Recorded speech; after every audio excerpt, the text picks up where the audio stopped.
जय मां सरस्वती का नाम ले भी सभी बच्चे।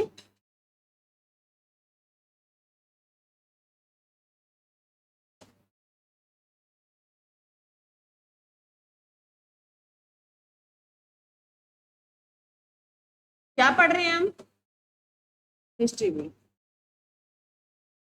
इतिहास।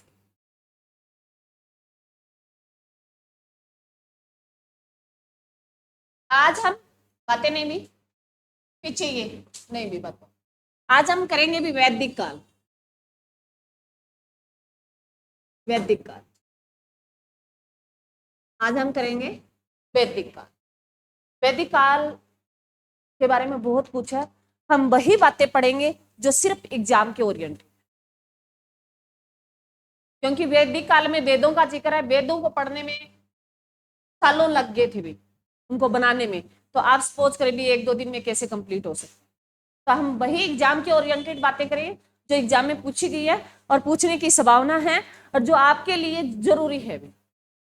वैदिक काल भी, वैदिक काल का टाइम पीरियड क्या है भाई?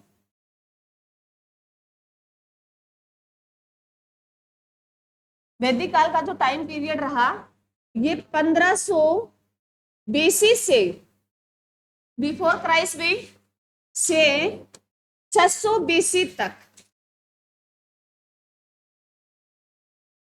तो वैदिक काल का टाइम पीरियड रहा वो 1500 बीसी से 600 बीसी तक रहा। और ये जो हमने आइडिया लगाया कहीं लिखा नहीं मिला, या भी कोई पता नहीं है। अभी वैदिक काल सिंधु सभ्यता से भी पुरानी हो सकती है। ये हमने स्टेप बाय स्टेप, मैंने कहा भी ये हिस्ट्री है, हमारी देन है भी। ये ना कहे भी कोई बच्चा ये मतलब मान लो सोच करें भी, क्योंकि वेद जो पढ़ते हैं हो सकता है ये सिंधु सभ्यता से भी पुराने रहे। हमने आइडिया लगाया भी ये, इसके बाद स्टेप बाय स्टेप हिस्ट्री ऐसे बना दी हमने, हमारी देन है। तो ये ध्यान रखना, वैदिक काल का टाइम पीरियड है वो कितना रहा? 1500 बीसी से 600 बीसी तक रहा भी। वैदिक काल को हम 2 भागों में पढ़ेंगे।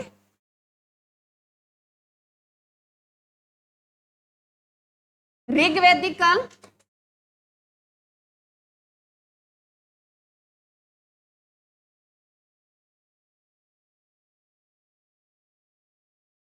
और उत्तर वैदिक काल भाई।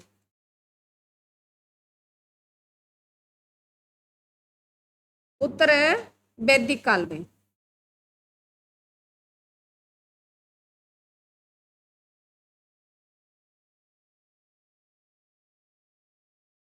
यहां से क्वेश्चन आता है भाई, वैदिक काल का ये क्वेश्चन आएगा, एग्जाम में आया हुआ है पहले। ऋग वैदिक काल है, इनका जो टाइम पीरियड रहा ये 1500 बीसी से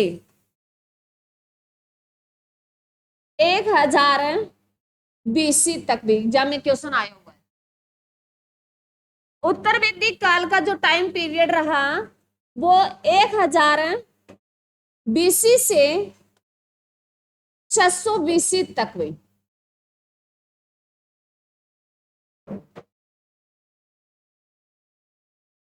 वैदिक काल का टाइम पीरियड क्या है भाई? 1500 से 600 तक, ये ध्यान रखना। ऋग वैदिक काल का क्या है? 1500 से 1000 तक। उत्तर वैदिक काल का क्या है? 1000 से 600 तक। ये क्वेश्चन आए हुए हैं एग्जाम में।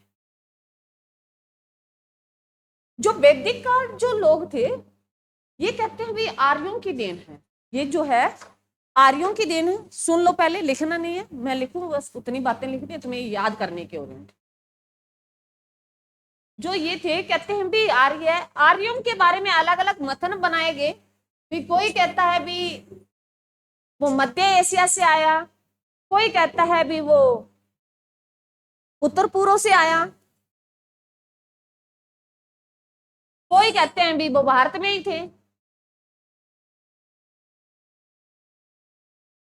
तो जो आर्य लोगों की देन है, आर्य लोग जो थे भी उनको नाम हमने आर्य जो है, हमने वेद पढ़े तो उनमें आर्य वर्णन है वो सबसे ज्यादा किया गया। तो उसी के हिसाब से हमने लगा लिया भी आर्य लोग थे। वहां ऐसे कोई प्रूफ नहीं बताया भी आर्य कौन थे, कैसे थे। उन्होंने बताया भी एक झुंड आया और आर्य जो है उसका सबसे ज्यादा वेदों में वर्णन हुआ। तो उन्होंने कहा भी ये आर्य लोगों का कोई झुंड था।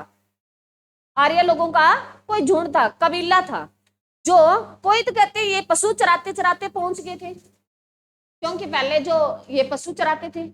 कोई कहते हैं भी ये किसी व्यापार की खोज में निकले। अलग अलग मथन रही, परंतु जो सही, सबसे सही लगभग इतिहासकार है जो सहमत हुए वो मैक्स मुल्लर के, जो मैक्स मुल्लर ने कहा भी आर्य लोग जो आए थे वो मध्य एशिया से आए थे। ये लिख लो, ये क्वेश्चन पूछा गया है। मैक्स मुल्लर ने कहा जो आर्य लोग जो थे वो कहां से आए, मध्य एशिया से।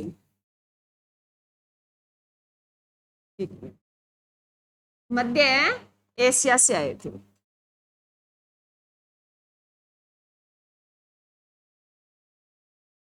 ये एग्जाम में क्वेश्चन आया। मैक्स मुलर ने कहा भी आर्य लोग हैं वो कहां से आए, मध्य एशिया से।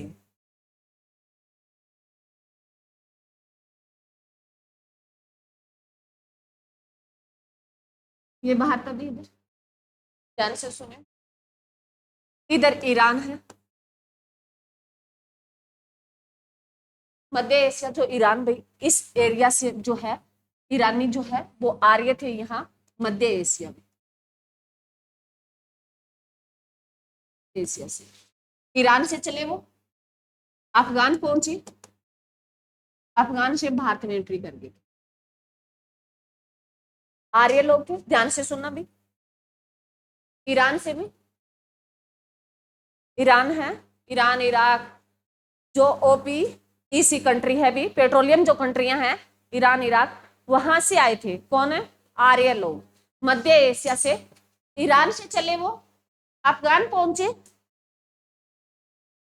क्योंकि वो एक लड़ाकू एरिया, लड़ाकू लोग थे भी, वो झुंड में रहते थे। उनका था भी कहीं अच्छा अगर व्यवस्था खाने पीने की, रहने की, कुछ व्यापार करने की व्यवस्था मिल जाती है, वहीं वो रुक जाते।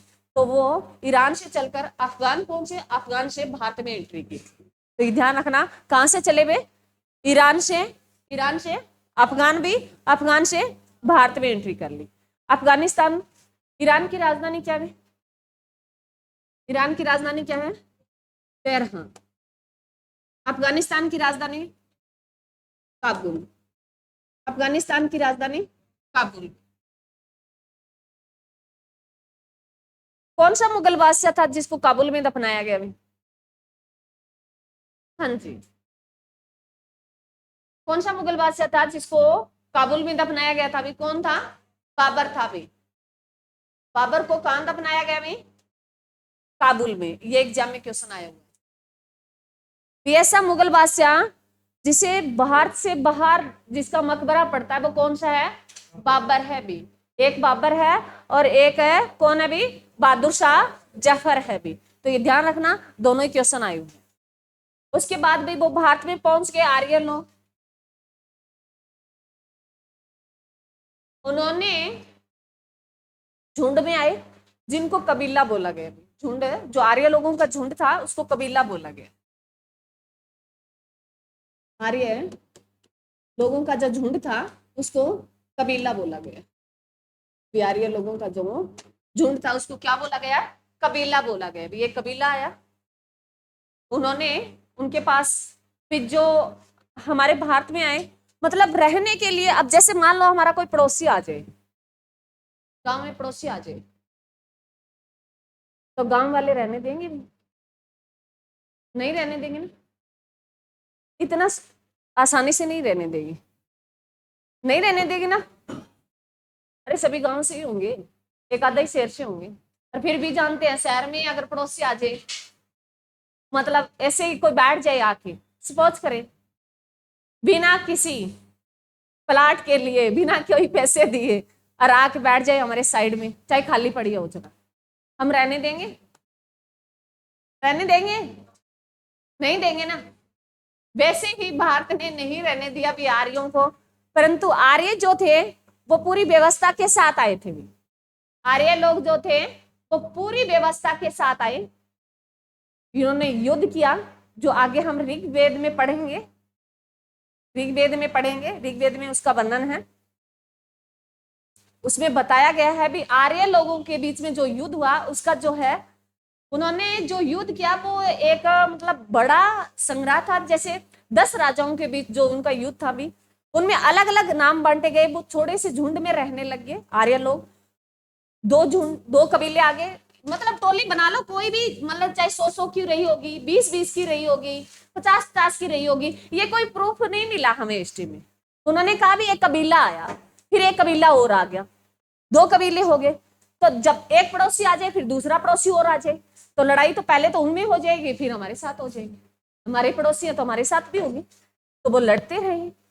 उन्होंने लड़ाई लड़ी भी ऐसे। फिर उन्होंने एक राजा की, जहां मेरा मेन मकसद है कि राजा की पदोन्नति, राजा कैसे बना।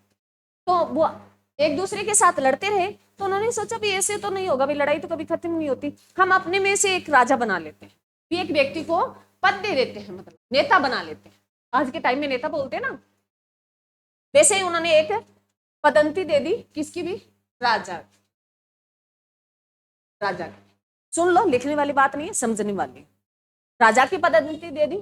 तो उसको बोला गया भी आप जज करें भी किस टाइम, जैसे सूर्यास्त से पहले युद्ध खत्म करना है, मतलब अभी युद्ध स्टार्ट करना है, तो सहमति बने भी अब आपको आ जाओगे, हम तैयार हैं। महाभारत में देखी होंगी तुमने, मान लो सूर्यास्त होते ही, नहीं तो भाई मतलब गुस्सा हो और आप सोचो युद्ध समाप्त हो जाए। परंतु वो एक है, उन्होंने नियम बना लिया भी इस तक ही लड़ेंगे, उसके बाद हम अपने घर चले जाएंगे। तो ये पदोन्नति यहां से शुरू हुई। तो उन्होंने कहा भी, राजा ने बोला भी मैं अगर आपका राजा बन गया, राजा किसको बनाया, जो हष्ट पुष्ट था, मतलब दिखने में ताकतवर, तो उसको बना दिया। तो वो कहता है भी तुम तो सभी काम करते हो अपने घरों में, मतलब आपके तो पैसे आते हैं, मेरे को राजा बना दिया तो मैं काम कैसे, मैं आपकी दादागिरी करूं या फिर काम करूं, मेरा घर कैसे चले। तो उन्होंने, बाकी पॉपुलेशन ने बोला भी आपको काम करने की जरूरत नहीं है, हम आपको कुछ दान कर देंगे। भी किसी ने 1 किलो गेहूं दे दिया, किसी ने 2 किलो दे दिया, किसी ने 5, किसी ने कुछ भी सामान दे दिया। तो ये सामान दे दिया, वो राजा को फिर लत लगने लगी, जिसको अब हम वर्तमान में क्या बोलते हैं, टैक्स बोलते हैं। टैक्स बोलते हैं ना, बस वो उसी टाइम टैक्स था। सरकार किससे चलती है, कौन चलाता है सरकार को, कौन चलाता है, हम लोग चलाते हैं। सरकार को कौन चलाता है, जो सुबह झाड़ू, गलियों में झाड़ू काट रहा है, जो कचरा लेके जा रहा है, जो जहां लाल बत्ती पे खड़ा है, जो सब्जी वाला सब्जी लेके आया है, वो सब चलाते हैं देश को, ना कि प्रधानमंत्री चलाता है। वो तो एक है राजा है, उसको टैक्स कौन दे रहा है, हम दे रहे हैं। समझ में आया। तो ऐसे ही वो राजा एक उसका एक पद बन गया। मतलब धीरे धीरे उस राजा ने क्या ले लिया, विराट रूप ले लिया, फिर राजा की चलने लगी। मतलब है भी धन बहुत ज्यादा हो जाए तो वो भूल जाता, अरे आदमी कर्म भूल जाता है ना। तुम जॉब लग जाओगे ना, तो पीछे तुमने कितनी मेहनत की, क्या हुआ, सब कुछ भूल जाओ। अब तुम देखो, तुम्हारा पड़ोसी जॉब में लगा है ना, चाहे वो उसको कुछ नहीं आता होगा, अब वो ये कहता है तू पढ़ता नहीं, पढ़ता तो लग ही जाता, उसकी राय बदल जाती है। मतलब सोच करो, या तो उसकी किस्मत साथ देगी। मतलब कई ऐसे भी होते हैं जो नामात्र के पढ़ते हैं फिर भी लग जाते हैं। मानते हूँ भी, कंपटीशन में आते हैं बच्चे, बहुत मेहनत करते हैं, वो भी कई बार रह जाते हैं, तो वो ये कहते हैं नौकरी लगने के बाद तुमने मेहनत नहीं की होगी तब नहीं लगा। उनकी राय बदल जाती है नौकरी लगने के बाद, तुम्हारी भी बदल जाएगी। तुम अब जैसे अगर मैं आती मिलूंगी ना, तो तुम भी अपना रास्ता बदल दोगे। मैडम आ रही है, नमस्ते ना करनी पड़ जाएगी, मैं क्यों करूं, जब जरूरत थी तभी। फोन तो बिल्कुल नहीं कर रहा, ये तो गर्दन हिला रहा है, कहते मैं बिल्कुल ही नहीं करूंगा मैडम, मैं तेरे घर तक पहुंचूंगी नहीं, मेरा तो इस साइड एरिया है, चल जो भी है। तो ये राजा का पद यहाँ से शुरू हुआ, भी एक नेता से शुरू हुआ, मतलब एक व्यक्ति को चुना गया, आर्य लोगों ने चुना और वहीं से एक राजा बन गया। और वो राजा है, उसको जो हमने सामान दिया उसकी वजह से फिर राजा ने अपने आप मनमानी करनी शुरू कर दी। तो धीरे धीरे एक राजा का पद आ गया, राजा का पद आ गया। तो राजा ने एक अपना पुरोहित रख लिया, राजा जो सेनापति होता है ना, अरे हम पढ़ते हैं तो सेनापति होता है, वैसे ही उन्होंने पुरोहित रख लिया। पुरोहित जो रख लिया, उन्होंने पहला पुरोहित बनाया भी विश्वामित्र को। पहला राजा ने, पहला सुन लो, कहानी विश्वामित्र में लिखाऊंगी, तुम्हें विश्वामित्र की बुक्स भी है। कहने का मतलब जो विश्वामित्र को बनाया उन्होंने, उसको जो है विश्वामित्र को उन्होंने हटा दिया। जैसे हमारे गृह मंत्रालय होता है, अरे प्रधानमंत्री के बाद जो सबसे बड़ा मंत्रालय होता है वो कौन सा होता है? गृह मंत्रालय होता है भाई। और गृह मंत्रालय प्रधानमंत्री अपने पास कभी भी नहीं रखता भाई, वो किसी को बनाता है। अब भाई अमित शाह को कह दे, क्योंकि गृह मंत्री कौन है वर्तमान में? अमित शाह है भाई। गृह मंत्री कौन है वर्तमान में? अमित शाह। अमित शाह को कह दें भी हम आपको हटा रहे हैं, आपकी जगह गृह मंत्री और लेके आ रहे हैं, तो सपोज करें भी अमित शाह पे क्या बीतती होगी? क्या अमित शाह हट जाएगा भी? नहीं भी, जितना पद पे आते हैं ना उतना इजी होता है, जितना जान छोड़ के जाए मुश्किल बहुत होता है भाई। नहीं हटेगा तो वो क्या करेगा भाई? उसके लिए षड्यंत्र रचेगा। तो वैसे यहाँ ये युद्ध हुए, तो ये मंत्री बदलते रहे, ये युद्ध होता रहा, और आर्यों ने अपनी व्यवस्था है वो जमा ली थी। उनमें आर्यों में दो थे भी, एक आर्य थे और एक है अनार्य थे। आर्य लोग उनको अच्छा माना गया है, अनार्य लोग उनको माना गया है। आर्य लोगों में सबसे बेस्ट जो माने गए वो आर्य, और अनार्यों में वो माने गए हैं। सबसे ज्यादा जो झगड़ा हुआ वो अनार्यों में हुआ। कौन सा भाई? लड़ाई खोरी होते हैं, हमारे में भी होते हैं ना भाई। मानो की जो है, मानो आया, किसी ने कहा है भाई मुर्गी पहले आई या अंडा पहले आया? क्या आया पहले? वैसे भी हम कैसे आए? तो हमारी जो उत्पत्ति है वो कैसे हुई? अब तुम कह दो एक्स वाई से हुई। अभी मानो की जो उत्पत्ति है वो किससे हुई? एक्स वाई से हुई। तो एक्स वाई भी तो कहीं से आया होगा। तो कहते हैं भी एक राक्षसी से और एक मुनि से हमारा जो हमारा अगर पूछे जन्म, जो हमारे भी पुराना जो अगर टाइम आदि मानव से बात करें तो भी एक जो है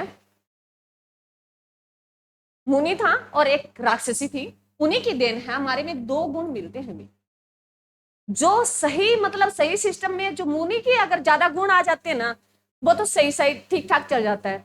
और जिनमें राक्षसी के गुण आ जाते हैं ना, तो वो लड़ाई खो रहता है। अब सोच लो जितना वो लड़ाई खो रहा है ना, वो राक्षसी के गुण उसमें ज्यादा है।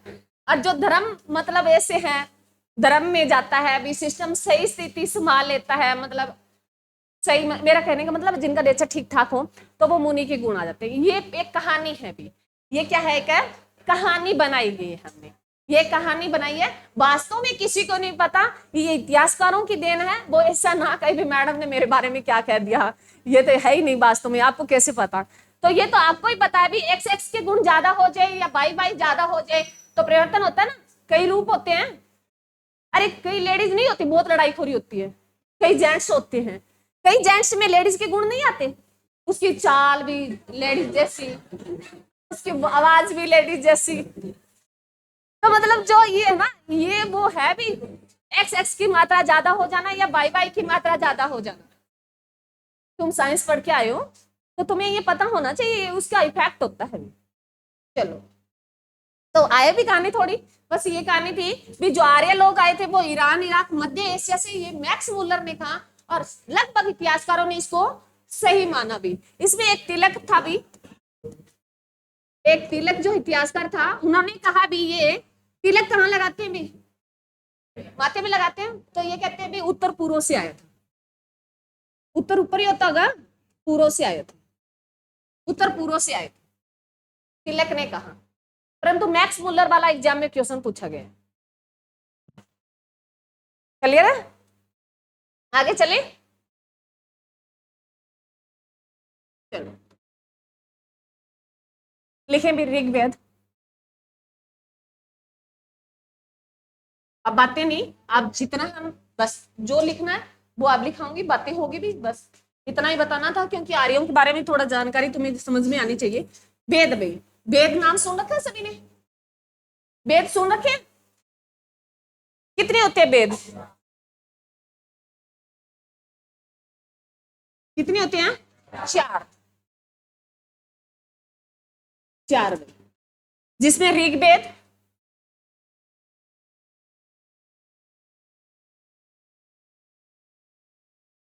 सामवेद, यजुर्वेद, अर्थवेद, अर्थवेद। सुने में वेद 4 होते हैं, एग्जाम में क्वेश्चन आया है। ऋग्वेदिक काल में हम सिर्फ ऋग्वेद का ही आया है, ऋग्वेदिक काल में हम सिर्फ ऋग्वेद का ही पढ़ेंगे। बाकी जो 3 वेद आए ये उत्तर वैदिक काल में आए।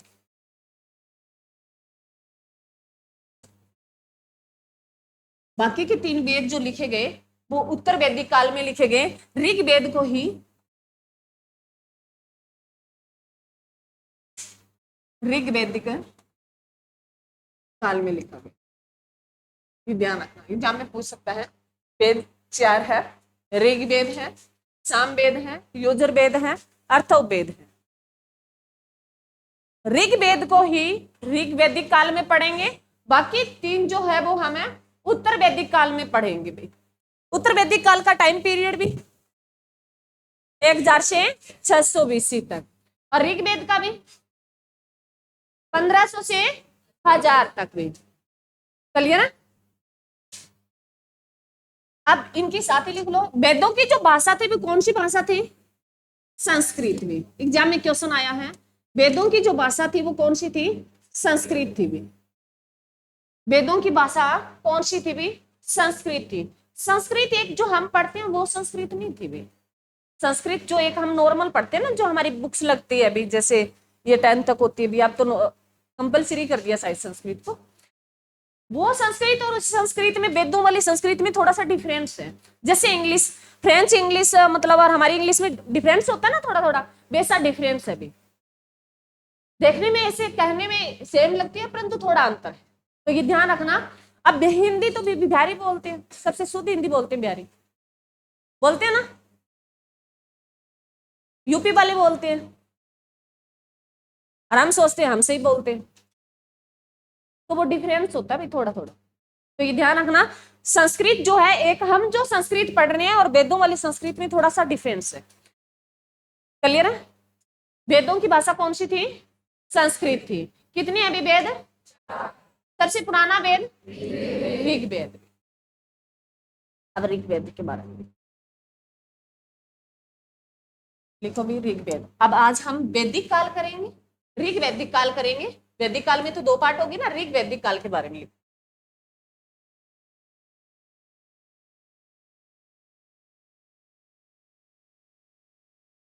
वैदिक,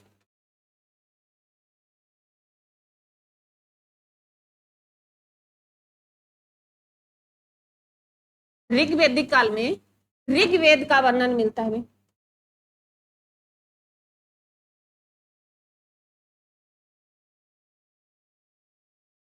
मिलता है। और इसका टाइम पीरियड मैंने तुम्हें पीछे लिखाई दिया अभी, जो 1500 से 1000 BC तक है। ऋग्वेद भी ये सबसे पुराना वेद, सबसे प्राचीन वेद की बात करें, सबसे प्राचीन वेद की बात करें, सबसे प्राचीन वेद कौन सा भाई? ऋग्वेद। ये क्वेश्चन आ चुका है एग्जाम में। सबसे प्राचीन वेद ऋग्वेद में। ऋग्वेद में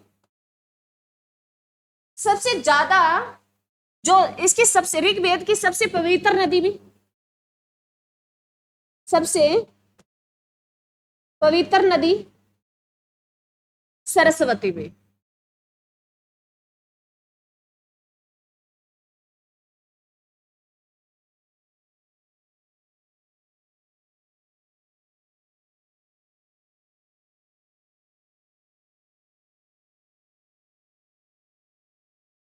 ऋग्वेद में सिंधु नदी का भी जिक्र है, सिंधु नदी का भी, गंगा का भी जिक्र है, यमुना का भी जिक्र है। सबसे पवित्र नदी ऋग्वेद की सरस्वती नदी। इसमें सिंधु नदी का जिक्र है, गंगा नदी का जिक्र है, यमुना नदी का जिक्र है भी। जो गंगा नदी का, ये बात कई बार एग्जाम में पहले पूछा गया है कि गंगा नदी का जिक्र जो ऋग्वेद में किया गया वो एक बार ही जिक्र किया गया। गंगा नदी का जो जिक्र किया गया वो सिर्फ एक बार ही जिक्र किया गया। यमुना नदी का 3 बार जिक्र हुआ है, 3 बार यमुना शब्द लिखा गया पूरे ऋग्वेद में। यमुना का 3 बार जिक्र हुआ है, ये बातें पूछी गई है। गंगा नदी का जिक्र है पूरे ऋग्वेद काल में, एक बार ही शब्द बोला भी लिखा गया है, और जो गंगा नदी का 1 बार और यमुना नदी का 3 बार में।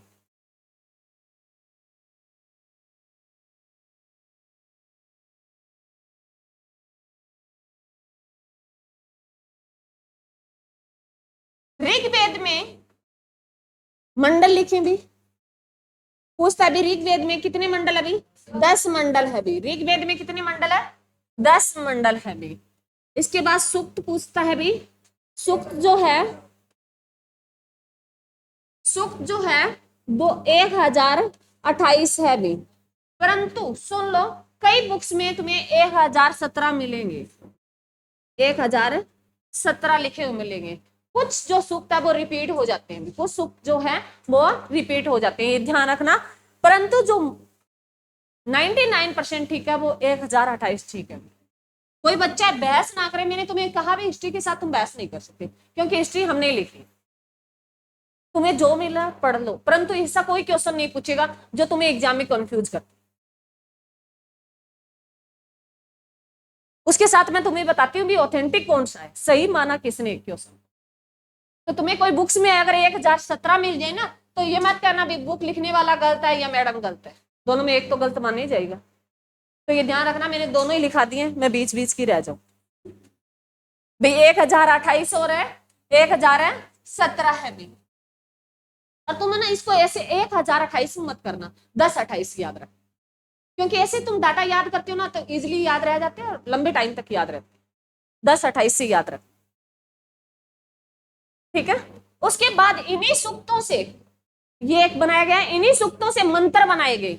मंत्र का लिखो भी, ऋग्वेद में जो मंत्रों का जिक्र है, मंत्र है भी वो 10,580 भी, 10,580, परंतु कहीं तुम्हें देखने को मिलेंगे 10,600 के लगभग मंत्र जो है ऋग्वेद में। तुम्हें ये 10,580 भी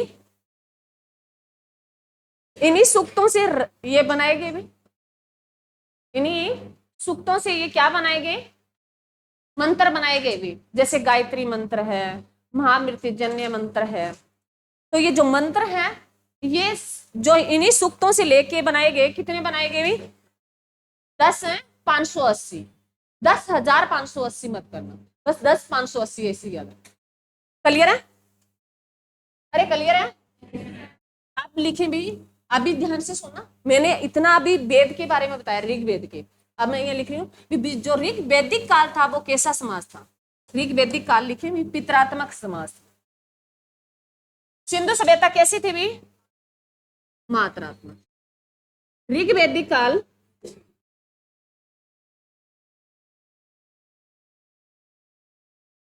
जो था वो पितृ स्थात्मक था भी, पिता मुखिया माना जाता था।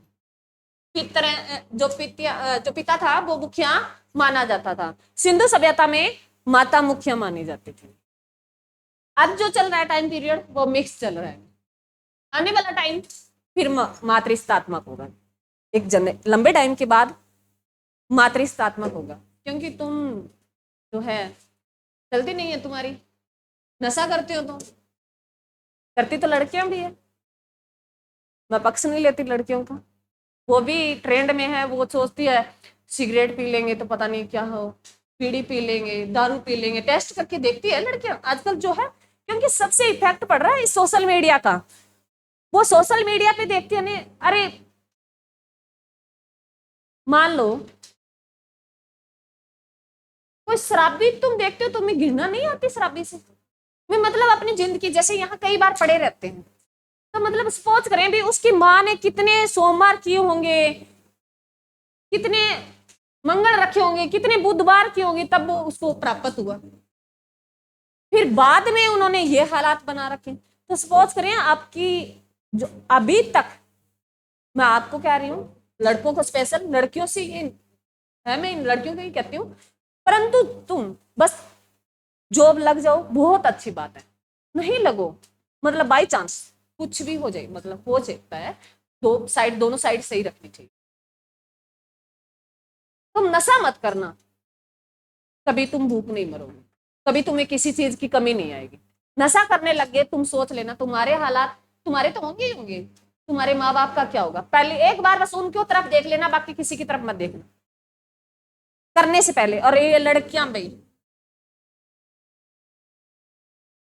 जो तुम्हें दिखाया जाता है ना रील में, वो वास्तविक नहीं होता, कोई वास्तविक नहीं है। और अगर शराब से मस्ती करते ना, तो शराब जो दुकान में बैठा होता ना, शराब जो ये ठेके में, वो ही पी के मस्ती करता। फिर किसी ने कहा था,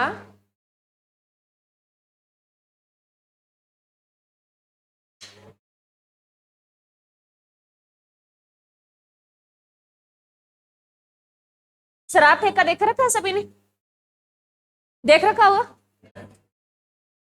जाली लगी होती है उसमें,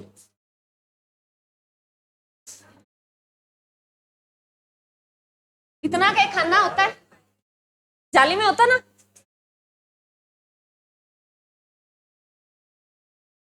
एक शराबी बोला, पूछा उस ठेकेदार से भी, तू इस खाने से कैसे शराब की बोतल निकाल देगा।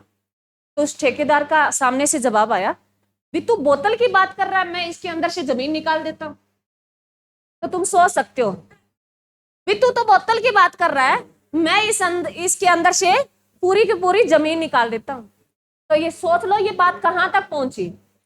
एक बोतल जो है कैसे निकलेगी। शराबी ने कहा भी जो बोतल, तुम बोतल कैसे निकाल देते हो भी इससे। वो कहता तू बोतल की बात कर रहा है, मैं इसके अंदर से अभी तक पता नहीं कितनों की जमीन निकाल दी इससे। तो शराबी को फिर समझ में नहीं आया, वो चल दिया। तो ये ध्यान रखें, इससे वो हर चीज जाती, ये खाना आपको लिए बहुत नुकसानदायक है, लड़कों के लिए नहीं, स्पेशल लड़कियों के लिए भी।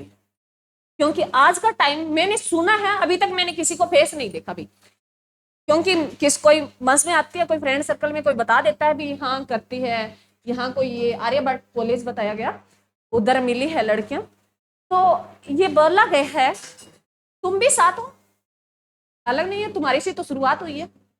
हम सोचते हैं भी हम लड़कों की बराबरी करें, अरे ये कौन सी बराबरी है,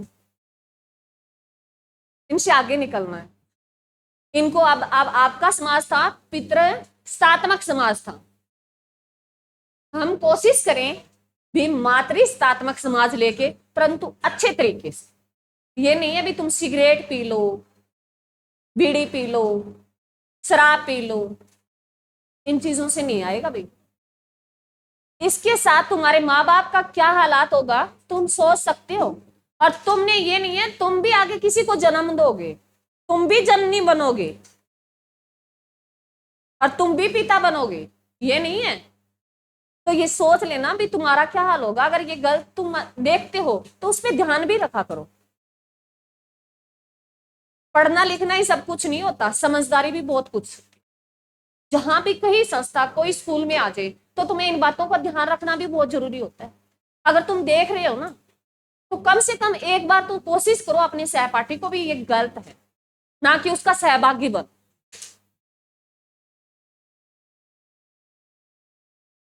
तो ध्यान रहे भी, जो ऋग्वैदिक काल था वो कैसा था भी, पितृत्वात्मक था भी, और सिंधु सभ्यता भी मातृत्वात्मक थी भी। क्लियर। हम थोड़ा मंडल पढ़ लेते हैं भी, मंडल है, मेन मंडल करेंगे। ऋग्वेद में कितना मंडल है अभी, ऋग्वेद में कितने मंडल है अभी, 10 मंडल है, 10 मंडल है। इनमें हम तीसरा मंडल करेंगे, 7वां मंडल करेंगे, 9वां मंडल करेंगे और 10वां मंडल करेंगे। पूरे के पूरे 10 मंडल नहीं पढ़ेंगे, एग्जाम में नहीं पूछे जाते, परंतु ये सीधा पूछा गया भी ऋग्वेद में कितने मंडल है, 10 मंडल है। 8 पहले थे, 2 बाद में जोड़े गए, पहला और 10वां बाद में जोड़ा गया। जो तीसरा मंडल है मोस्ट इंपोर्टेंट है, भी बहुत बार एग्जाम में है।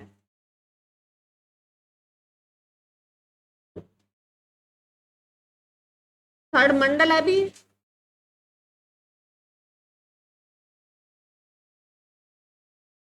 इसमें किसका जिक्र है भी? गायत्री मंत्र का।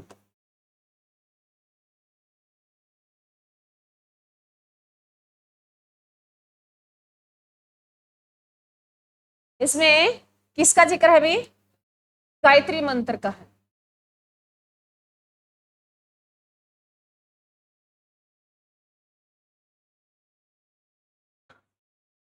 गायत्री मंत्र कौन सा होता है भी? कितने बच्चे हैं जो डेली गायत्री मंत्र गाते हैं? ये बात मत पूछो मैडम।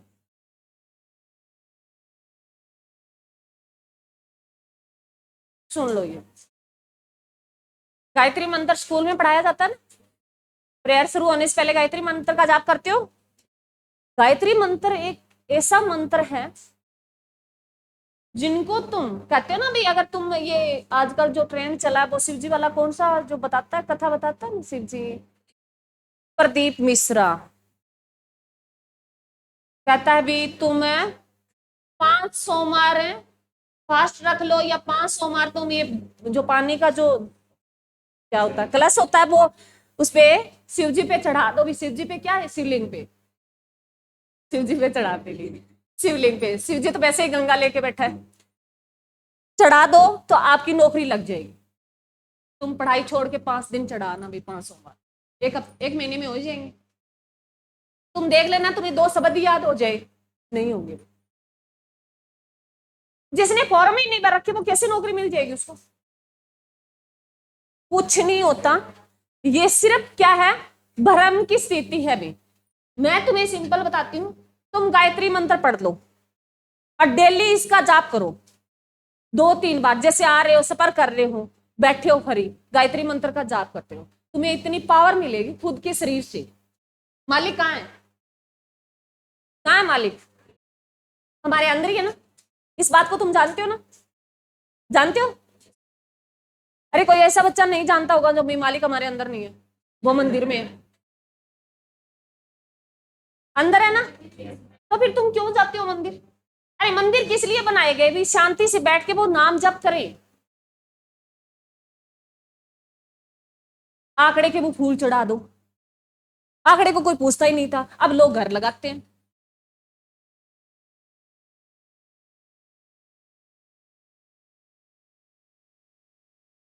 भक्ति करें, कोई जरूरी नहीं है भी। मान लो हम किसी शिव जी है, मैं ये नहीं कहती भी होगा, अभी तक तुमने नहीं देखा, हमने फोटोएं देखी है। भक्ति भी कोई शंका नहीं है, किसी को अपना साक्ष्य मान के, चाहे मान लो राम को मान लिया, हनुमान जी को मान लिया, या किसी और को भी, जैसे आप भक्ति कर रहे हो पूरी श्रद्धा भाव से होनी चाहिए। लोग क्या कहेंगे, लोग क्या देख रहे हैं, वो नहीं। तुम ये सोचते हो ना भी हम जो पानी चढ़ा के शिवलिंग पे नौकरी पा लेंगे, नहीं मिलेगी। कर्म अच्छे होने चाहिए। तुम यहां बैठे हो ना, पड़ोसी के बारे में क्या सोच रही हो, वो भी कर्म में इंक्लूड हो रहा है।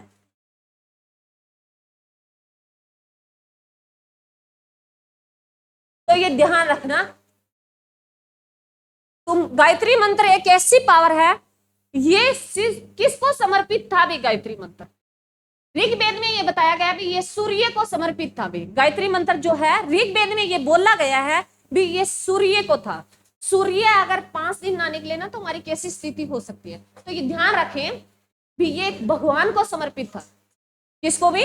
भगवान को, जिनको ना आज तक आपने देखा ना हमने देखा, परंतु हम हाँ ये करते हैं भी, कोई तो है जो इतनी सृष्टि चलाता है, वो एक पावर है।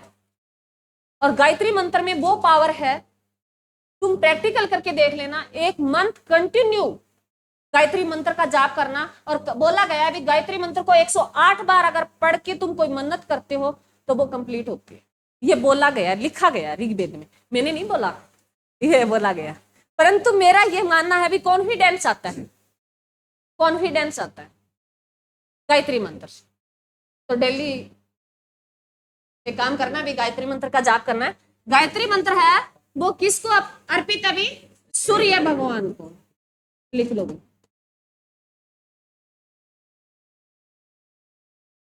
ये एग्जाम में क्वेश्चन आ चुका है। गायत्री मंत्र है। महामृत्युजन्य जो मंत्र है वो भी कहां से लिया गया है? ऋग्वेद से भी। महामृत्युजन्य जो मंत्र है वो भी कहां से लिया गया है? ऋग्वेद से। अब ये नहीं है भी महामृत्युजन्य जो मंत्र पढ़ेंगे तो हम मर जाएंगे, नहीं पढ़ मरोगे। ये इसमें कुछ नहीं लिखा, परंतु ये मतलब उनके लिए हमने ये इनका विचार बना दिया। अरे वेद थे ना, वेद की भाषा हमने अलग से लिख दी। आगे हम पढ़ेंगे, आर्ण्य पढ़ेंगे, पुराण पढ़ेंगे, उपनिषद पढ़ेंगे, वो इन सभी वेदों से ही आएंगे। वो हमने जैसे समझ में आया, जिसने जैसे पढ़ा ना वेद को, उसको जैसे समझ में आया उन्होंने वैसे ही लिख दिया, और उनको अलग अलग नाम दे दिए गए। किसी ने पुराण दे दिए, किसी ने आरण्य दे दिए, किसी ने उपनिषद दे दिए, तो वो उनके अलग अलग नाम हो गए। समझ में आया भी? आगे चल।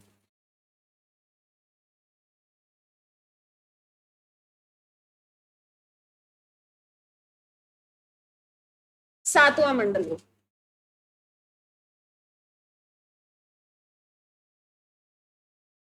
सातवां मंडल। सातवें मंडल में जो जिक्र है 10 रज्ञ युद्ध का है भी। 10 राजाओं का युद्ध, जो मैंने तुम्हें बताया पहले भी, राजाओं में जो बहस छिड़ी थी। ये एग्जाम में क्वेश्चन पूछा गया है।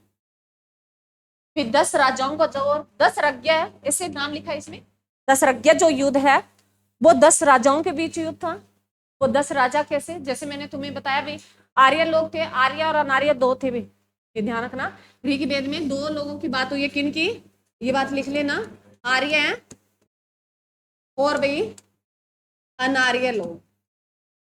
वो अलग बताया गया उन्होंने, जिनकी नाक चपटी हो, जो लड़ाई खोरे हो, जो गलत काम करते हो, जैसे आप शराबी हो हमारे यहाँ एरिया में, जो नशाखोरी हो, जो जुआखोरी हो, वो क्या है? अनार्य थे। और जो सभ्य लोग हैं वो आर्य थे।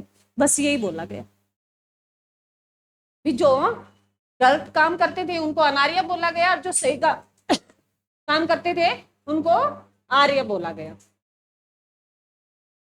तो इन्हीं से कहानी शुरू होती है, इनके बीच में संघर्ष होता रहता है। इनके 2 वंश थे, एक पुरुवंश, पुरुवंश और एक कुरुवंश।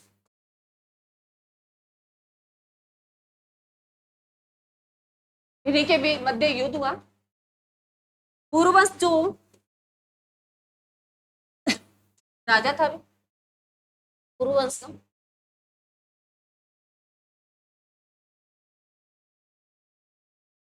जो विश्वामित्र, भी विश्वामित्र का नाम मोस्ट इंपोर्टेंट है। यहां से विश्वामित्र से क्वेश्चन आएगा।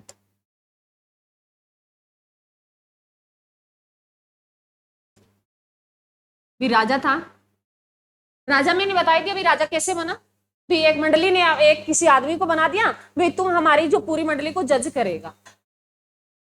और उसको जो फिर बाद में राजा का काम कैसे चलता था, भी सारे लोग थोड़ा थोड़ा कुछ दे देते थे। बाद में वो कन्वर्ट हो गया, जैसे आज का टाइम है। भी हम लोगों ने बनाया प्रधानमंत्री को, अरे बनाया ही नहीं बनाया। और टैक्स दे के हम उनका क्या करते हैं? देश चलाते होंगे, बस सब कुछ हमारा ही है। फिर भी हम कहते हैं भी पावर मोदी के पास है, हमारे पास है। चलो, वैसे ही राजा था। राजा ने अपना, जैसे प्रधानमंत्री गृह मंत्रालय देता है, वैसे ही उन्होंने अपना एक मंत्रालय दे दिया, जिन्हें पुरोहित बोलते थे। पुरोहित भी राजा से जो नीचे की पदोन्नति होती थी, भी गृह मंत्रालय सबसे पावरफुल होता है, वैसे ही राजा से नीचे का जो पद था वो पुरोहित थे। पुरोहित में विश्वामित्र का नाम मोस्ट इंपोर्टेंट है। राजा से कोई तुम्हें लेना देना नहीं है, नहीं पूछेगा एग्जाम के उससे। क्या हो गया? इतना ही हो रहा है। पुरोहित भी विश्वामित्र, विश्वामित्र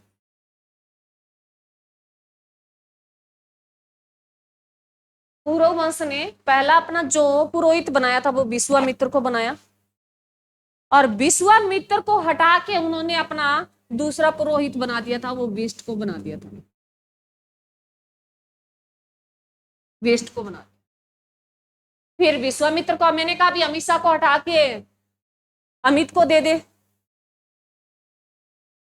या पवन को बना देते हैं। अमित तो है ही पहले, अमित शाह तो है ही, अमित तो पहले ही है, गृह मंत्री है, अब पवन को बना देते हैं। तो सपोज करें भी अमित को हटा दिया हमने, अमित शाह को हटा दिया गृह मंत्रालय से और पवन को दे दिया, तो ये बर्दाश्त हो पाएगा? अब उसकी मंडली अलग से लड़ेगी, इनकी मंडली, इनका भी फ्रेंड सर्कल है वो अलग से। तो वैसे ही भी विश्वामित्र से जो पुरोहित था वो वेस्ट को दे दिया, फिर इनमें झगड़े हो गए और इन्होंने आगे कुरु वंश के जो जाके लोगों में, सॉरी वेस्ट में लगा दिया, एक मिनट,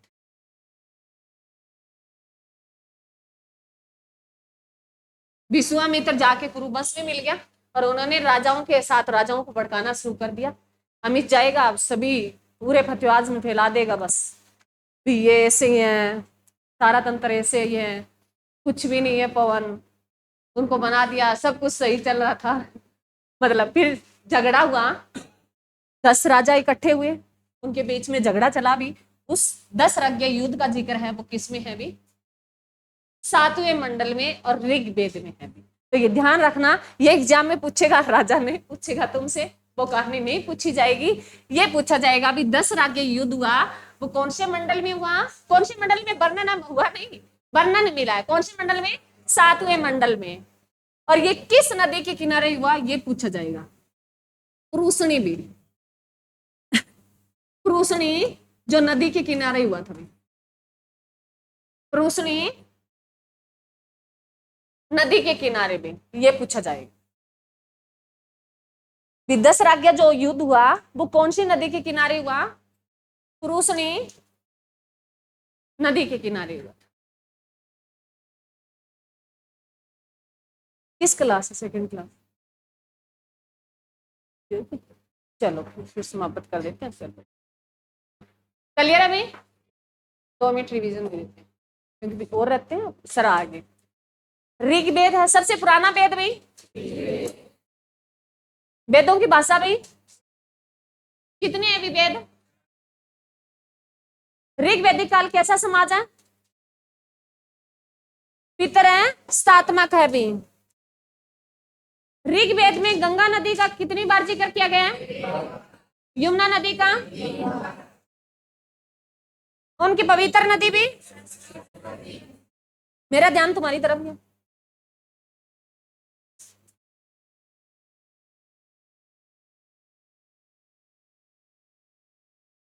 ऋग्वेद में कितने मंडल हैं?